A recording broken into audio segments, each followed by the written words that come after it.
Voici une introduction à la notion de vitesse de réaction. Il s'agit réellement d'une petite introduction dans le sens où on ne va pas approfondir la notion. Il s'agit d'être capable ensuite de comprendre ce qu'est un équilibre dynamique.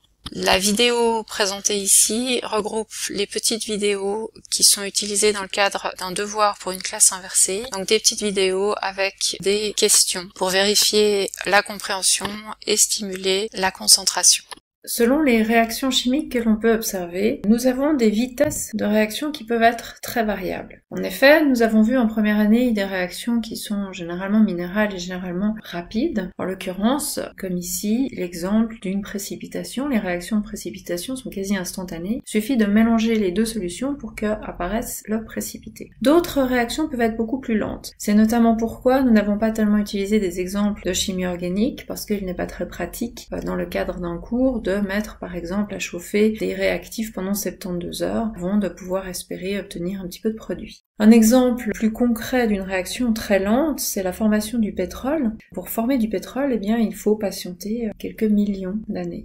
Il existe des facteurs capables d'influencer la vitesse des réactions. Notons la concentration des réactifs et la température, qui jouent en fait sur la probabilité de rencontre. Plus la concentration des réactifs est importante, plus il est probable que ceux-ci se rencontrent. Plus la température est élevée, plus les molécules sont agitées, plus il est probable qu'elles aient l'énergie de faire cette réaction lorsqu'elles se rencontrent. Et puis, un autre facteur, le catalyseur, dont nous parlerons un petit peu plus tard. L'introduction d'un catalyseur est capable d'accélérer une réaction chimique.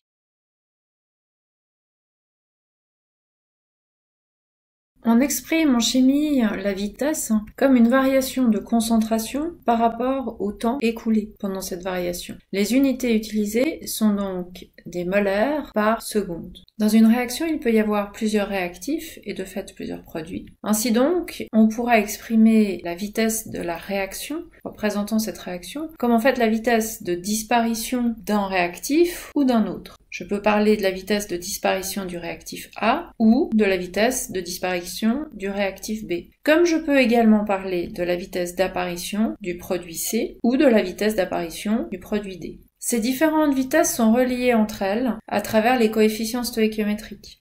Prenons un exemple, la décomposition du dioxyde d'azote en monoxyde d'azote et oxygène. 2NO2 qui donne 2NO plus O2, représenté ici sous forme de modèle moléculaire. Eh bien, si je connais la vitesse de disparition du NO2, comme le coefficient stoïchiométrique devant le NO2 est le même que celui qui est devant le NO, si je connais cette vitesse de disparition du NO2, eh bien je sais que la vitesse d'apparition du NO sera la même, parce que chaque fois que deux molécules de NO2 disparaissent, deux molécules de NO apparaissent. Concernant l'oxygène, ici le cas est différent, car chaque fois que deux molécules de NO2 disparaissent, seule une molécule de O2 est créée. Ainsi donc, la vitesse d'apparition de l'oxygène sera 2 fois moins grande que la vitesse de disparition du dioxyde d'azote ou que la vitesse d'apparition du monoxyde d'azote.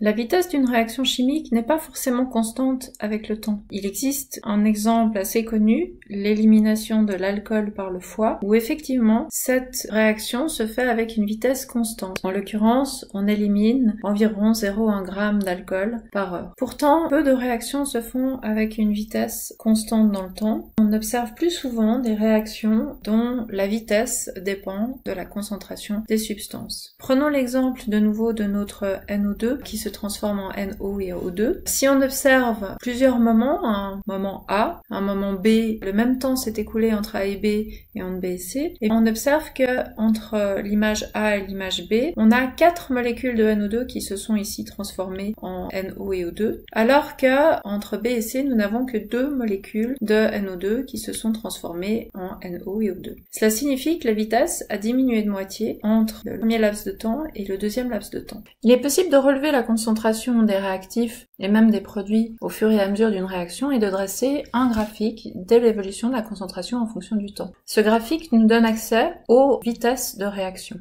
En effet, la vitesse d'une réaction, la vitesse instantanée en un point, est égale à la pente de la tangente en ce point. Donc si j'ai ce point ici à 100 secondes et que je cherche à connaître quelle est la vitesse exact à ce moment-là. Je trace une tangente à la courbe, qui est ici dessinée en rouge, et puis je mesure la différence de molarité et la différence de temps. Je divise la différence de molarité par la différence de temps, et j'obtiens ici 2,4 fois 10-5 molaires par seconde.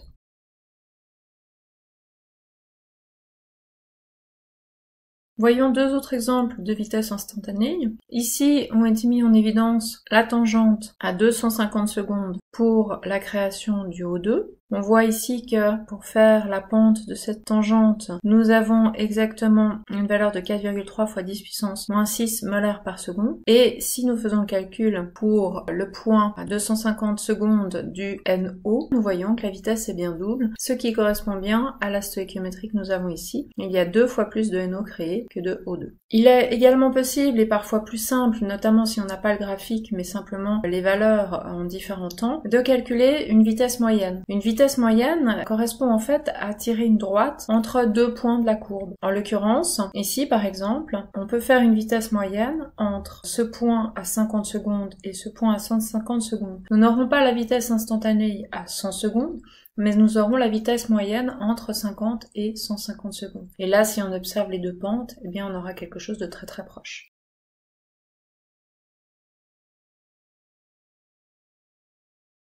Il est possible d'exprimer la vitesse en fonction de la concentration des réactifs, comme représenté ci-dessous avec la fameuse équation A plus B qui donne C plus D. Nous pouvons exprimer la vitesse comme étant une constante multipliant les réactifs avec des coefficients X et Y qui ne sont pas les coefficients stoïchiométriques, mais des coefficients qui doivent être déterminés expérimentalement. Ces coefficients sont appelés ordre partiel de réaction et si on les additionne, on aura ce qu'on appelle l'ordre global de réaction. Ces coefficients peuvent être égaux à 0. Si par exemple dans cette réaction la concentration en A et la concentration en B sont élevées à la puissance 0, eh bien ils disparaissent, ça devient 1. Ça voudra dire que la vitesse est égale à une constante, ce qui correspond au cas dont nous avions parlé pour l'élimination de l'alcool par le foie. Notons également qu'une vitesse pourrait dépendre d'un réactif ou des deux, ou pas du tout comme nous venons de le voir. Tout ceci doit être déterminé expérimentalement et ne dépend pas de la stoïchiométrie de la réaction. En effet, la stoïchiométrie de la réaction représente le début et la fin de la réaction. Prenons ici deux exemples. La décomposition de l'eau oxygénée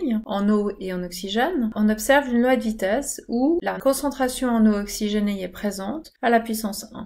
Tandis que si je prends une autre réaction qui ressemble comme deux gouttes d'eau à la première, puisqu'elle a exactement les mêmes coefficients stoïchiométriques, bien notre NOBR présent ici se retrouve effectivement dans la loi de vitesse, mais au carré. En réalité, derrière ceci, il y a un lien avec ce qu'on appelle le mécanisme réactionnel. Ce n'est pas la stoïchiométrie qui compte, ce n'est pas le début et la fin, mais c'est le chemin qu'emprunte la réaction pour se faire. Dans le premier cas, nous n'avons pas le même mécanisme que dans le second cas. Seule une molécule d'eau oxygénée est nécessaire au départ pour initier la réaction. Elle va se décomposer en eau et en un atome d'oxygène fortement instable qui va ensuite attaquer une seconde molécule d'eau oxygénée et on obtiendra la seconde molécule d'eau et le dioxygène. Dans le cas du NOBR, la réaction est totalement différente, elle se fait en une étape. Il faut que deux NOBR se rencontrent dans la bonne position de façon à ce que les deux bromes puissent se lier, créer le dibrome et libérer deux molécules de monoxyde d'azote.